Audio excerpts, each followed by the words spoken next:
Bonjour les enfants. Alors ce dimanche, je suis ravie de vous apporter la petite leçon sur Joseph. Moi je m'appelle Agathe, il y en a beaucoup qui me connaissent. Un petit mot, juste vous dire que vous me manquez et que j'ai hâte de vous revoir en vrai à l'école du dimanche pour refaire des leçons, des jeux, des bricolages. Tout ça, ça me manque parce que c'est vrai que même si on peut regarder les vidéos, c'est quand même pas pareil de voir les copains, de pouvoir prier ensemble, de pouvoir chanter ensemble. Et je me réjouis beaucoup et je prie pour chacun d'entre vous que vous puissiez bien vous porter et continuer d'apprendre plein de choses, même avec ces vidéos, sur Dieu, sur Jésus. Voilà. Alors aujourd'hui, on va continuer donc l'histoire de Joseph. Ça fait déjà plusieurs semaines qu'on est avec Joseph et on a vu comme Dieu il a agi dans sa vie. Alors c'était pas une vie facile pour Joseph, il a dû souvent attendre. Il a été esclave, il a été en prison, mais toujours on a vu il a gardé confiance en Dieu et il a voulu toujours rester obéissant à Dieu, rester à l'écoute de Dieu.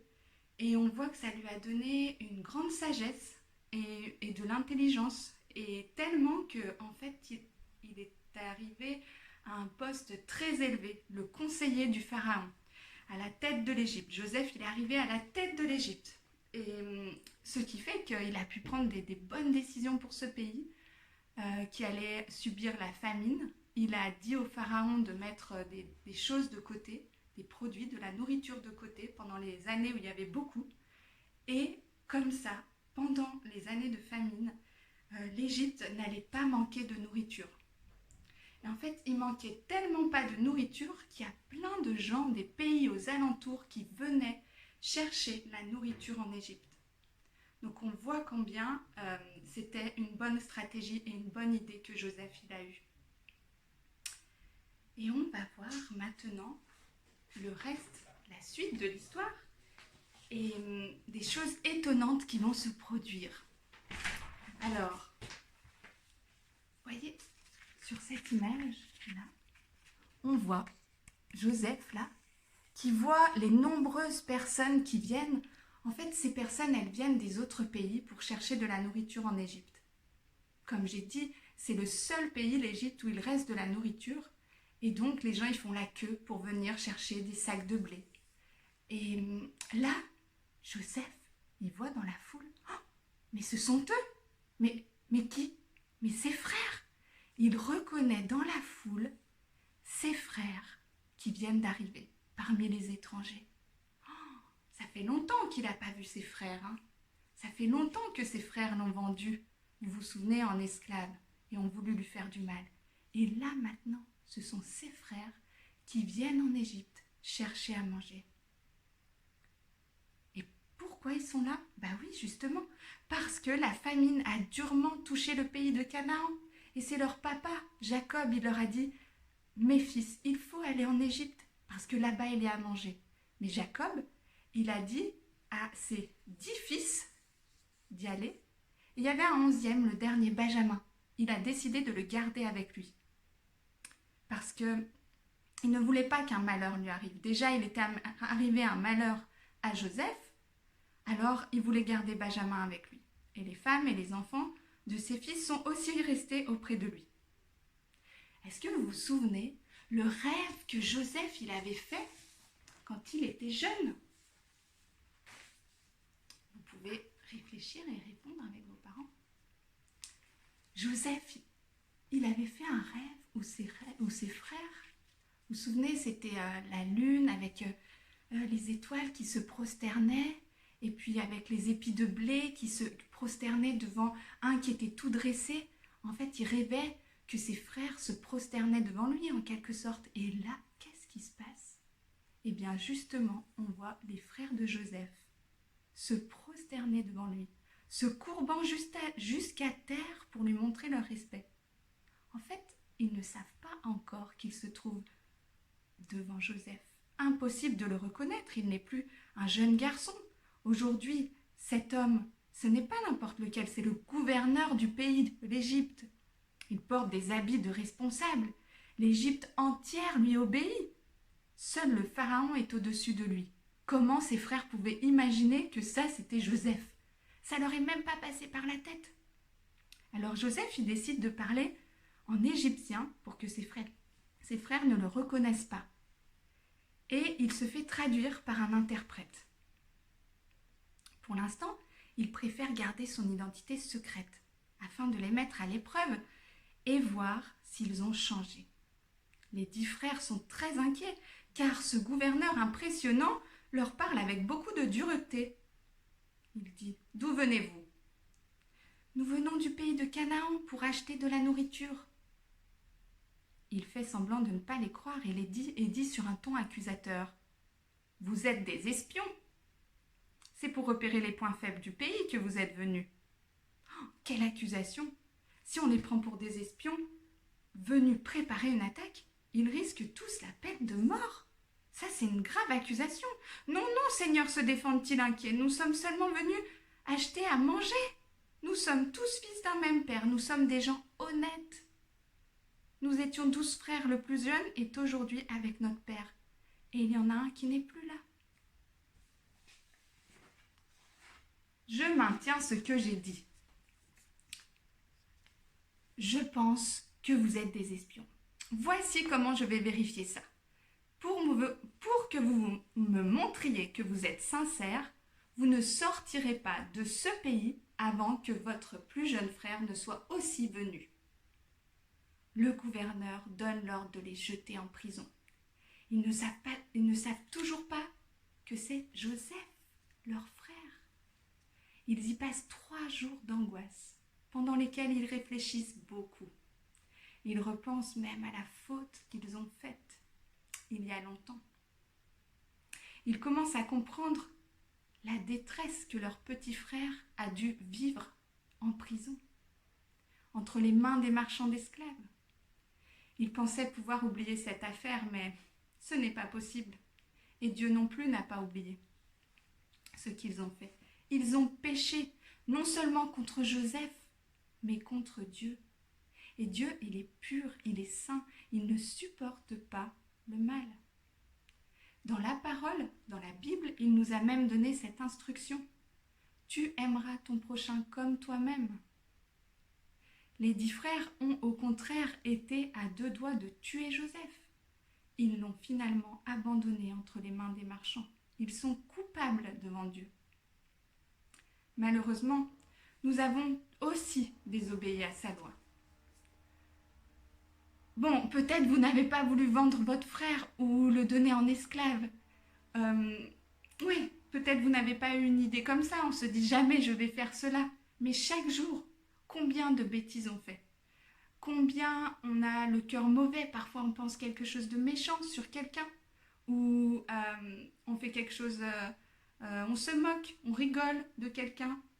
Et ouais, on peut blesser un membre de notre famille, un copain, une copine, par négligence ou pour rigoler. Et quand nous faisons cela, nous péchons non seulement contre la personne, on fait du mal, mais aussi contre Dieu et surtout contre Dieu. Nous désobéissons à sa parole qui nous demande d'aimer les autres et de faire du bien aux autres. Est-ce qu'on le fait tout le temps? Non, malheureusement pas. La Bible enseigne donc que nous sommes tous pécheurs, tous. Et on est tous, c'est dit dans Romains 3, 23, on est privés de la glorieuse présence de Dieu. Et est-ce que Dieu, il ne pourrait pas simplement dire, mais c'est pas si grave, on peut oublier? Mais non, parce qu'il est saint, il est juste, il est parfait. Il doit punir les bêtises, les hommes pour leurs fautes. Et notre péché nous sépare de lui. La bonne nouvelle, c'est que Dieu est venu nous pardonner.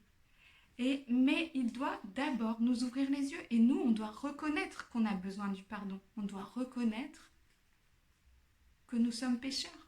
On doit lui demander pardon pour nos bêtises. Et on doit prendre conscience, on doit réfléchir. Qu'est-ce qu'on a fait? Qu'est-ce qui est mal? Ça, c'est important pour Dieu. Qu'on prenne conscience, qu'on réfléchisse et qu'on demande pardon. Et vous voyez, les frères, là, ils ont été jetés en prison. À mon avis, ils ont commencé à réaliser la gravité de leur péché. Ils ont pris conscience. Et 3 jours plus tard, ils sont toujours en prison. Le gouverneur, Joseph, leur dit, toujours avec l'interprète, « Si vous êtes sincères, qu'un seul de vous reste enfermé dans cette prison. Quant aux autres, partez, emportez du blé pour nourrir vos familles, puis amenez votre jeune frère, Benjamin. » Les frères réalisent, ils méritent ce qu'il se passe. Ils discutent entre eux, mais ne savent pas que le gouverneur les comprend. « Oui, c'est vrai, tu te souviens, on a été coupables avec notre frère. On avait bien vu sa détresse à Joseph quand il nous demandait grâce, et on ne l'a pas écouté. Et c'est pour ça que ce malheur nous frappe maintenant. Voilà comment ils discutent entre eux. Oh, et Joseph, il comprend ce qu'ils disent. » Alors là, Joseph, quand il entend tout ça, quand il entend ses frères qui parlent de lui, qui se souviennent comme ils ont fait du mal, ben Joseph, ça le touche. Et vraiment, il n'arrive pas à retenir ses larmes. Alors, il s'éloigne pour pleurer. La Bible, elle dit Joseph s'éloigne pour pleurer. Il n'arrive pas à retenir ses larmes. Une fois remis de ses émotions, il revient et il donne l'ordre d'enchaîner Siméon, un des frères, et de le mettre en prison pendant que tous les autres retournent vers leur père Jacob avec des provisions pour aller chercher le petit dernier de la famille. Alors les frères chargent leurs ânes et s'en vont, le cœur lourd. Puis ils s'arrêtent pour la nuit. L'un d'eux ouvre son sac de grains pour nourrir son âne. « Regardez, s'exclame-t-il, on m'a rendu mon argent, le voici dans mon sac. » Les frères se regardent les uns les autres et tremblent de peur, comme si ça ne suffisait pas qu'on les soupçonne d'espionnage, maintenant on va les accuser d'avoir volé de l'argent. « Qu'est-ce que Dieu a fait ?» se demande-t-il. Ces hommes vivent depuis des années avec un poids sur leur conscience. Ils savent qu'ils sont coupables. Et là, on va voir ce qui se passe quand ils arrivent chez leur papa. Voilà le papa Jacob avec les frères qui arrivent. Et voilà ce qu'ils disent. Une fois arrivés chez eux, les 10 frères racontent toute l'histoire à Jacob. Ils lui expliquent pourquoi Siméon n'est pas revenu et ce que le gouverneur a exigé. Il ne nous croira pas tant que nous ne lui aurons pas amené notre plus jeune frère. Alors seulement il saura que nous avons dit la vérité et il libérera Siméon. Oh, Jacob, il est vraiment choqué de tout ce qu'il entend. Puis ses fils ouvrent leur sac de blé afin de distribuer la nourriture à leur famille. Alors chacun d'entre eux trouve de l'argent qu'il avait donné aux Égyptiens pour payer le blé. Ils vont tous être accusés de vol. Oh, à la vue de cet argent, le père est encore plus inquiet. Il prend une décision très grave. « Non, non, mon fils ne partira pas avec vous, car son frère est mort et c'est le seul qu'il me reste. S'il lui arrivait malheur au cours de votre voyage, vous me feriez mourir de douleur à mon grand âge. » Tout le monde espère que la famille s'arrête, mais au fil des mois, elle s'aggrave et au contraire, ils ont de moins en moins à manger. Même la nourriture qu'ils ont rapportée d'Égypte s'épuise. Alors, Judas, un des frères, prend la parole et essaie de convaincre son père de laisser partir Benjamin. Il promet de veiller à sa sécurité.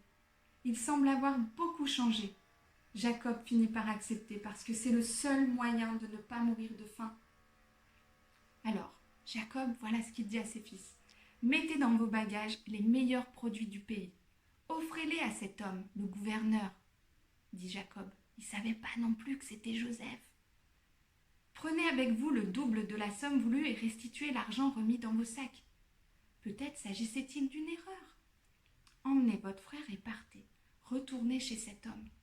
Que le Dieu Tout-Puissant le rende favorable à votre égard quand vous vous présenterez devant lui. » Puis Jacob les regarde partir en se demandant s'il va les perdre tous. Les frères ont peur de se présenter devant le gouverneur d'Égypte. Ils devraient se préoccuper davantage du regard de Dieu que de leur vie, et du regard de Dieu sur leur vie qui n'est pas en règle. C'est de ça qu'ils devraient avoir peur, plus que de retourner en Égypte. Parce que depuis trop longtemps, ils sont coupables d'avoir fait du mal à Joseph et ils n'ont encore jamais demandé pardon. Ils n'ont pas demandé pardon à Dieu. En arrivant en Égypte, les frères sont tous surpris par la façon dont ils sont reçus. On les fait entrer dans la maison de Joseph et on leur amène Siméon, qu'ils sont très heureux de revoir. Mais leur surprise ne s'arrête pas là. Des serviteurs apportent de l'eau pour qu'ils puissent se laver les pieds après un long voyage. D'autres donnent du fourrage à leurs ânes, de la nourriture à leurs ânes. Puis ils sont invités à un repas, un grand repas, en présence du gouverneur. Alors ça, c'est incroyable. Normalement, ce sont des étrangers. Ils ne sont pas invités à la table du chef du pays de l'Égypte. Quand celui-ci arrive, tous les frères se prosternent face contre terre devant lui et lui offrent des cadeaux. Et Joseph, il demande des nouvelles du père. Et puis il regarde en direction de Benjamin, son frère. Est-ce lui, le frère dont vous m'avez parlé? Soudain, il sort de la pièce. Personne ne comprend pourquoi le gouverneur sort comme ça de la pièce. Mais il ne peut plus retenir ses larmes. Joseph, il est trop ému de revoir toute sa famille. Et même Benjamin, qui était son frère le plus proche, son petit frère. Une fois de retour, il sèche ses larmes et il dit « Conserve le repas ». Il dit aux serviteurs de servir les repas. Voilà, et ça, ils sont en train de prendre le repas ensemble. On voit là Joseph, le gouverneur, avec ses frères. Il fait asseoir ses frères par ordre de naissance, du plus jeune au plus âgé. Et il se met à une autre table en face d'eux pour les observer. On voit, ils ne mangent pas à la même table qu'eux. Il demande à ses serviteurs de servir 5 fois plus de nourriture à Benjamin qu'aux autres. Les grands frères ne comprennent pas pourquoi le petit dernier est le privilégié. Mais tous mangent un bon repas. Joseph le leur offre malgré tout le mal qu'on lui a fait. Après avoir fait un festin et passé une bonne nuit, les 11 frères repartent avec les sacs pleins de nourriture. Peux-tu imaginer leur joie? Siméon est avec eux, Benjamin aussi, tout semble aller pour le mieux. Mais tout n'est pas encore réglé, on le sait, parce qu'ils n'ont pas encore reconnu Joseph, alors que Joseph, lui, les a reconnus. L'histoire ne va pas s'arrêter là. À peine ont-ils quitté la ville que l'intendant de Joseph les rattrape et leur donne l'ordre de s'arrêter. Qu'est-ce qui se passe? Qu'est-ce qu'ils ont fait encore? C'est l'intendant, là on le voit, de Joseph et il dit « Arrêtez-vous, arrêtez-vous. Pourquoi avez-vous rendu le mal pour le bien? Pourquoi avez-vous volé la coupe de mon maître ?» C'est quoi cette histoire? Les 11 frères sont sûrs qu'ils se trompent, ils sont même fâchés qu'ils puissent les accuser ainsi. Tu peux nous fouiller, que celui de tes serviteurs chez qui on trouvera cette coupe soit mis à mort et que nous-mêmes nous devenions esclaves de mon Seigneur. L'intendant fouille les sacs un à un, en commençant par le sac de l'aîné, mais il ne trouve rien. Mais quand il arrive à celui de Benjamin, il découvre la coupe d'argent du gouverneur. Imagine le choc. Que pouvait-il arriver de pire? Les frères ignorent que c'est Joseph lui-même qui a ordonné que sa coupe soit mise dans le sac de Benjamin. C'est un test. Il a fait cela pour voir si les frères avaient vraiment changé. Qu'avez-vous fait? Tremblant de peur, les 11 retournent en ville. Le gouverneur, Joseph, il arrive, il est en colère. Qu'avez-vous fait? L'homme dans le sac duquel on a trouvé la coupe sera mon esclave. Mais vous, retournez chez votre père. C'est le moment de vérité. Est-ce qu'ils vont abandonner Benjamin comme esclave, comme ils l'avaient fait pour Joseph? On va voir si leur cœur a changé. Judas ouvre la bouche. Il s'était engagé devant Jacob à ramener Benjamin. C'est lui qui s'était engagé. Je ramènerai mon frère, Benjamin. De grâce, mon Seigneur, permets à ton serviteur de dire une parole. Notre père nous a dit, vous savez vous-même que ma femme Rachel m'a donné 2 fils. L'un d'eux m'a déjà été enlevé. Si vous prenez encore celui-ci et qu'il lui arrive malheur, vous me ferez mourir de douleur à mon grand âge. J'ai pris la responsabilité de notre jeune frère devant mon père. Permets-moi de rester comme esclave à sa place et que lui, il reparte avec ses frères. Oui, Judas a changé. Il est prêt à prendre la place de Benjamin. Il est conscient des fautes qu'il a commises. Il adopte une nouvelle attitude. Le test de la coupe a donné à Joseph la preuve dont il avait besoin. Alors, il fait sortir tous les Égyptiens pour rester seul avec ses frères. Et là, quand il est seul avec ses frères, il laisse éclater ses sentiments et il se met à pleurer devant eux. Les frères se regardent tous, ils se demandent pourquoi le gouverneur se met à pleurer. Lorsque Joseph peut enfin parler, parce qu'il n'arrivait pas à parler tellement il pleurait, mais quand il arrive de nouveau à parler, il dit « Je suis Joseph. Je suis Joseph. Est-il vrai que mon père, Jacob, est toujours en vie ?» La Bible nous dit à ce moment-là, les frères n'arrivent même pas à répondre, tellement ils ont peur. Ils réalisent qu'ils sont devant Joseph, celui à qui ils ont fait tant de mal. Ils sont en son pouvoir. Il pourrait décider de se venger, de les emprisonner tous pour toujours. Mais au contraire, vous savez ce qu'il va faire, Joseph? Il va leur dire tout doucement, « Venez près de moi. Venez près de moi, mes frères. » Et voilà ce qu'il va faire. Il va les prendre dans ses bras. « Je suis Joseph, que vous avez vendu pour être emmené en Égypte. Et maintenant, ne vous tourmentez pas de m'avoir vendu. C'est pour vous sauver la vie que Dieu m'a envoyé devant vous pour vous faire subsister sur la terre et vous garder en vie, par une très grande délivrance. Pour Joseph, tout ce qui était arrivé, ça faisait partie du plan de Dieu pour sa famille. Il avait été envoyé en Égypte pour cela, pour pouvoir ensuite sauver plein de personnes, avec la nourriture, et pour sauver même sa famille, pour sauver ses frères et son père de la famine. Et vous savez, nous savons que Dieu, il a préparé un plan encore plus grand. Déjà, ce plan dans la vie de Joseph, il est incroyable. Tout était fait pour le mal au départ. Il a été vendu par ses frères, esclave. Après, la femme de Potiphar, elle a menti, il a dû aller en prison. En prison, il a dû attendre 2 ans qu'on se souvienne de lui, on l'avait oublié. Vraiment, c'était une vie difficile pour Joseph. Mais Dieu, il avait un plan incroyable. D'un simple esclave étranger, il est devenu le chef de l'Égypte. Et là, du coup, il a pu sauver sa famille qui allait mourir de faim. Et en fait, nous savons que Dieu, il a préparé un plan encore plus incroyable, un plan de sauvetage merveilleux pour nous sauver, nous. Qui a-t-il un jour envoyé sur terre? Jésus, son Fils unique. Et quand Jésus est venu dans le monde, il a souffert encore plus que Joseph. Il n'avait jamais rien fait de mal et pourtant il a été accusé à tort, il a été moqué, il a souffert, il est mort sur la croix. Quelque chose de le plus injuste possible.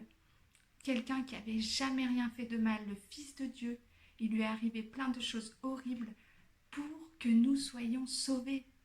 Et ça fait partie ça c'est le grand plan de Dieu pour le salut des hommes.